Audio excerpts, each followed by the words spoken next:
Donc, Satan était sur terre, était ici, l'Esprit de Dieu était là. Et puis, bon, Dieu se dit quand même qu'il va former la terre pour l'homme. Il faut qu'il puisse équiper la terre pour l'homme. Amen. Et Satan est spectateur. Il ne comprend pas. Il dit, mais moi j'avais tout. Maintenant il commence à bâtir des choses pour les hommes.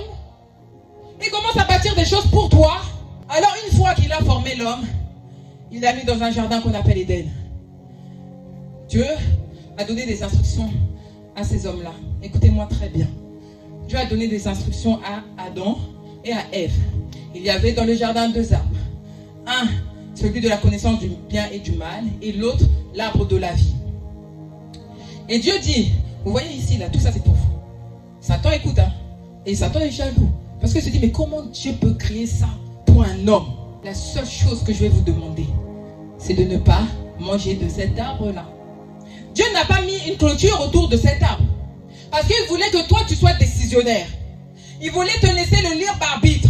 Il te donne des principes, il te donne des commandements, mais il ne veut pas te forcer. Il te dit, je mets tout à tes pieds. Vous savez, lorsqu'il a fini le jardin, il a dit, c'est bon, il a béni l'homme, il a dit maintenant, assujettez tout ça, ajutissez tout ça, dominez sur tout, l'arbre des champs, dominez sur tous les oiseaux du ciel, les animaux présents sur cette terre, la terre même, dominez. La mission de Dieu qu'il a dans les cieux, c'est qu'il a donné ça à l'homme, de le faire sur cette terre. Ce que Dieu faisait dans le ciel, il te l'a donné pour que tu le fasses sur cette terre. Mais tout ça, Satan est spectateur.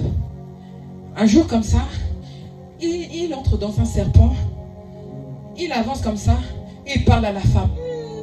Est-ce que tu es sûr de ce que Dieu t'a dit? Vous voyez comment Satan travaille toujours comme ça dans les pensées. Est-ce que tu es sûr? Et puis dès lors que Satan a commencé à titiller Ève là-dedans, elle a regardé l'arbre d'une autre manière. Elle n'avait même pas goûté. Mais la vue te donne l'appétit. Elle regarde l'arbre.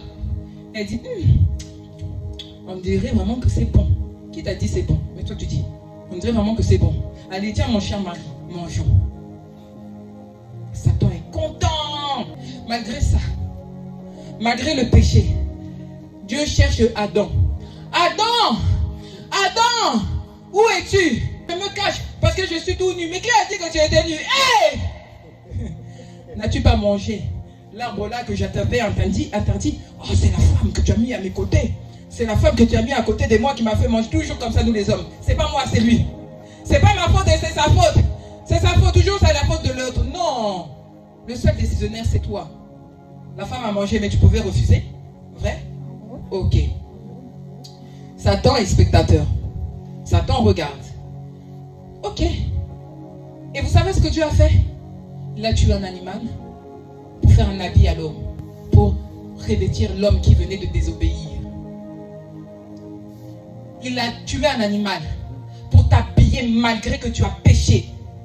Il a tué un animal pour pouvoir te mettre au chaud malgré la faute que tu as commise contre Dieu.